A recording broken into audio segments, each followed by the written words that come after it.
Okay, well, welcome everybody. I would like to start my presentation this morning by posing the question, why the workplace? And I'm sure that there's at least a few of you in the audience who are asking the same question. Why the workplace? What has the workplace got to do with drug use, prevention and intervention? And more importantly, given the focus of today's symposium, what has the workplace got to do with methamphetamine use? Well, both amphetamines and methamphetamines are stimulants, and they have particular, because they are stimulants, they have particular relevance to the workplace in that they're perceived to be a performance-enhancing drug. And if you look at these very early advertisements for prescribed amphetamine and prescribed methamphetamine use, you'll see the target of those, one of the main targets of those advertisements was the workplace. There's images there of an athlete suggesting that the use of methamphetamine can improve his performance on the field. But there's also an image of an airline pilot suggesting that it can improve his flight capabilities, and one of an overworked, stressed out office worker suggesting that methamphetamine is likely to be much more effective than coffee. When I agree with that, it is likely to be much more effective than coffee. But another issue of relevance to that question is, as Anne's already alluded to, the workplace is an ideal intervention setting for several reasons, and first and probably most importantly, it provides access to very large numbers of drug users, and in fact, most drug users are employed, and I'll provide evidence in this presentation to substantiate that claim. And not only are they employed, but they spend a lot of time at work, which maximises their exposure to any strategies to prevent use or prevent drug-related harm. Importantly, workers' drug use can have negative implications for workplace safety and productivity, so employers are likely to support initiatives that improve workplace safety and worker well-being. Then they're also likely to support those not only with resources but also financially support the implementation and rollout of those programs in their workplaces. And many workplaces, or all workplaces in fact, have existing industrial relations and workplace health and safety frameworks and strategies that exist that can support the implementation of those policies in a way that's conducive to the production process and also very cost effectively. And from a public health perspective, any attitude or behavioural change that occurs in the workplace is likely to also occur in the wider community when workers go home from work and socially interact with their family, their immediate social circle and the wider community. The workplace also offers an opportunity to overcome some of the many common barriers to treatment. One of the main barriers to treatment is that the drug user doesn't perceive that drug use as being a problem. However, when drug use is detected in the workplace and the worker is being counselled by their supervisor or by their employer, it's a pretty concrete example to the user that the drug use is causing at least one problem for them, and they're facing that problem there. It can also overcome the lack of motivation to seek treatment or help, the threat of losing one's job for not undertaking treatment is a strong motivator, as is the promise of a job to return to when they complete their treatment is a motivator for a person to stay in treatment. Obviously, work commitments are overcome in the workplace because through most workplace schemes, when a worker is detected in the workplace, they're offered paid or unpaid leave entitlements to be able to access treatment, and that in itself provides some level of support. And workplaces, through workplace training and education, we can also raise awareness of the different treatment options and the different treatment avenues that are available to drug users. So if we have a look at some of the statistics, as I said, to have a look at some of the statistics to see what sort of implications that has for drug use in the workplace. We know from the recent 2013 National Drug Strategy Household Survey that around 2.1% of the population are current methamphetamine users, in that they've used methamphetamine at least once in the last 12 months. But when you split that up by employment status, the prevalence levels are quite different. And the lowest prevalence level is those who are not in the labour force. And they're mainly people who are either retired, they're too sick to work, they're full-time students, or they have primary unpaid carer or household caring responsibilities. Those in the employed workforce are substantially more likely to be methamphetamine users, and the most likely, the highest prevalence level, is in the unemployed, that is people who are able to work and for all intents and purposes are actively looking for work.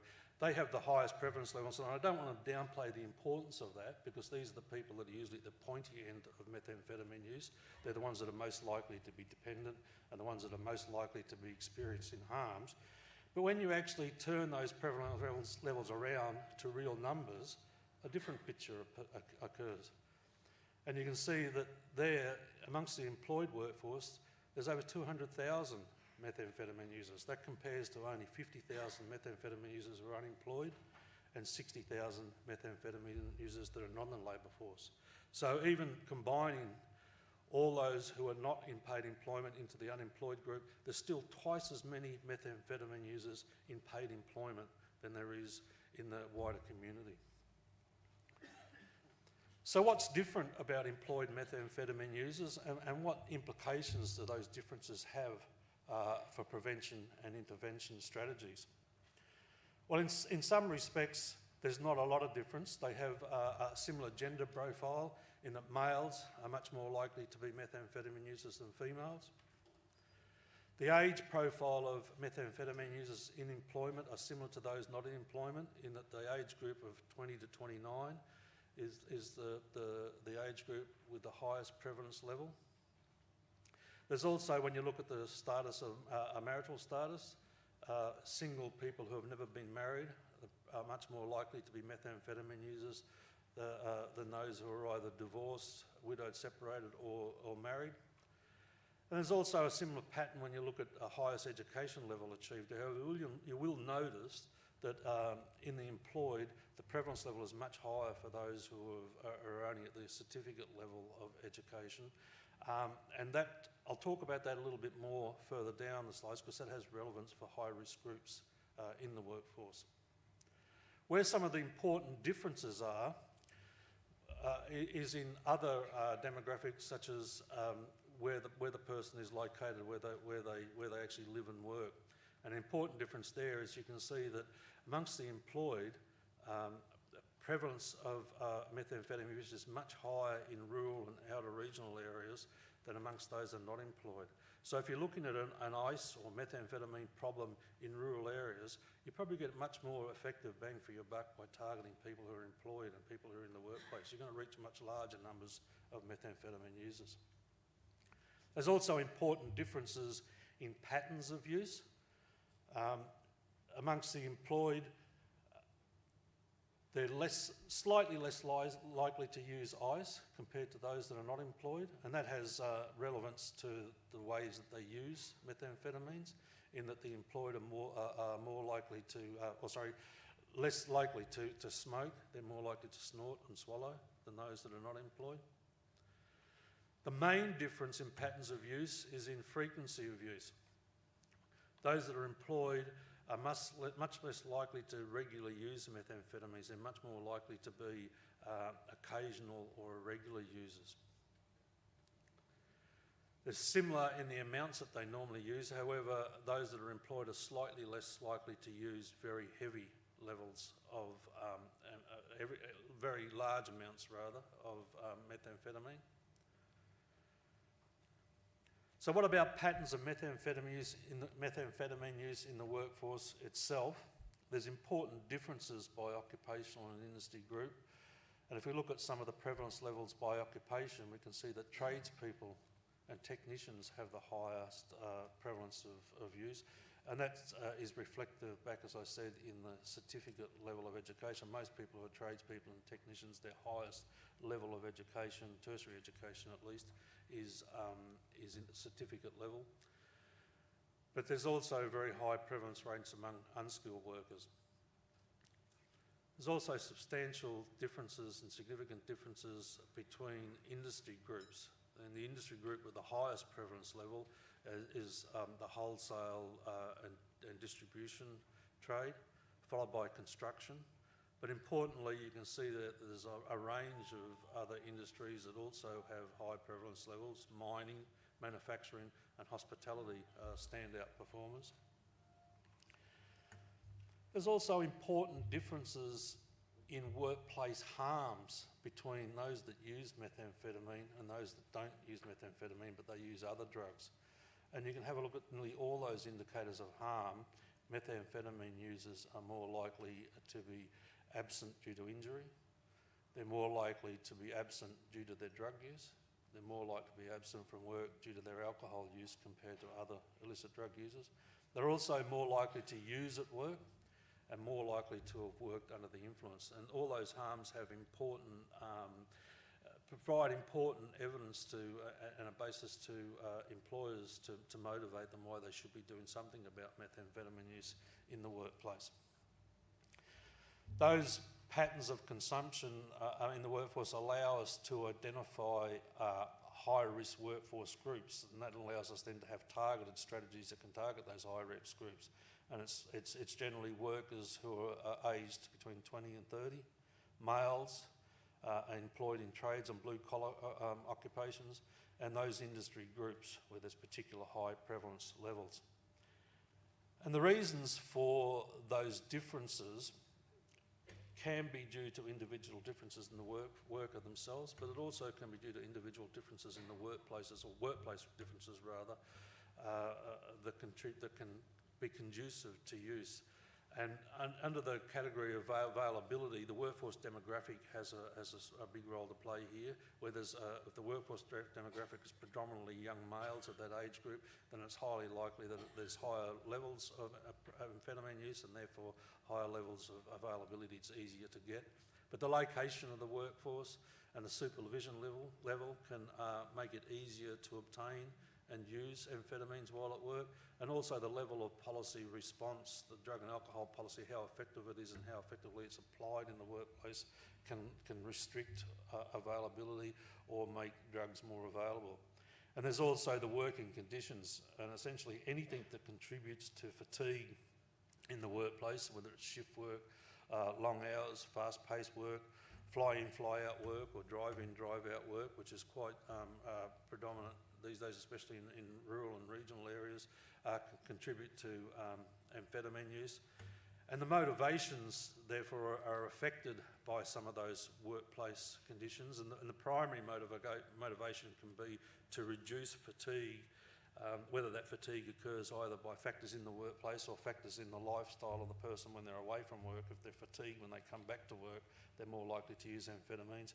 Another often overlooked motivation for using amphetamines, and this particularly applies to workplaces that undertake urine analysis testing as opposed to saliva testing, is that workers who use drugs will very quickly learn that if they use methamphetamines, it's much easier to manage their use to avoid detection by urine analysis than it is if they're using cannabis. So we don't have a lot of data to back that up, but it potentially explains why methamphetamine use is relatively prevalent in the mining industry compared to cannabis use, and there's a large amounts of anecdotal evidence out there of workers changing from cannabis to methamphetamine use, in particular when urine analysis is the form of testing. So what are the implications of all that for prevention and treatment strategies? Well, firstly, the workplace provides access to very large numbers of at-risk individuals. So it has important implications for prevention strategies for young males who may be in the workplace, and there's factors that contribute to amphetamine use that they see. They can see amphetamine use in the workplace. So there's an important role for prevention strategies to prevent the uptake of methamphetamine use. There's also important role for early intervention strategies, in that most people in the workplace are what so-called recreational or occasional users, so there's an opportunity to intervene early to prevent that use prevalence level from escalating to more dependent use.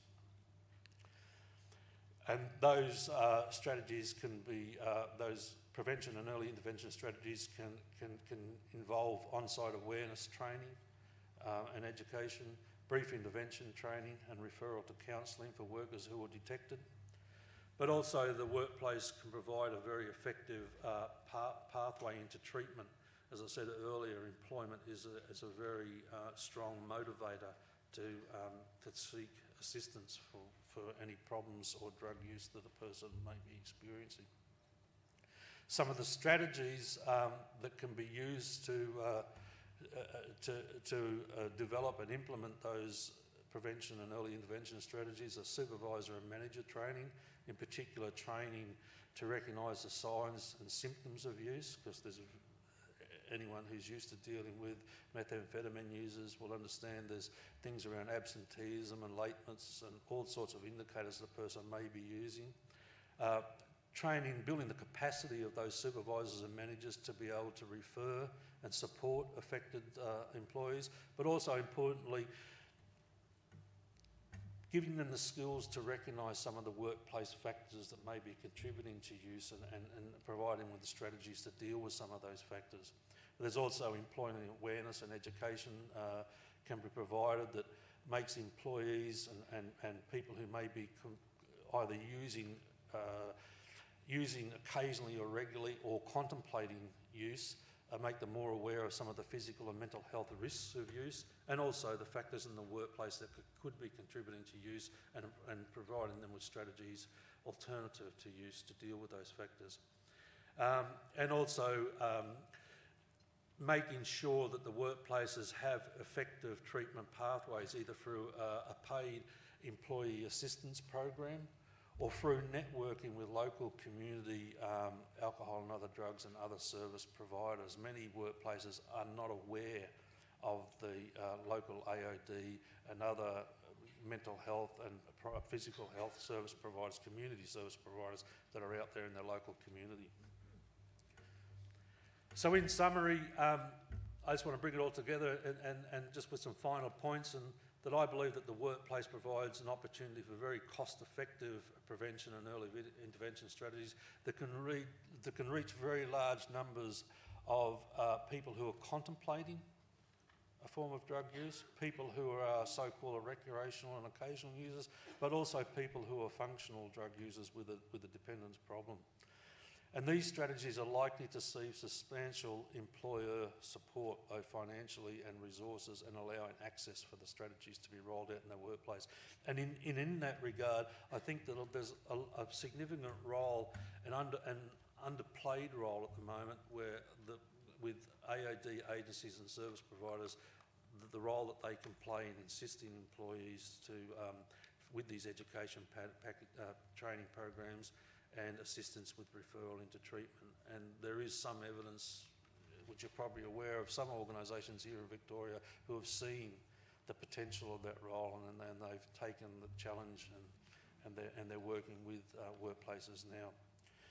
So that's basically it. But before I do go, I'll just do a plug for some of the resources that we have at NCEDA around workplace and drug and alcohol issues that you can access through our website. We have a range of practical resources, a range of research reports which we're continually updating, but also there's quite a number of we have an extensive peer-reviewed history of publications around workplace issues, and they are available if you want to email me directly. Alternatively, you can just go to our site and try and download them yourselves.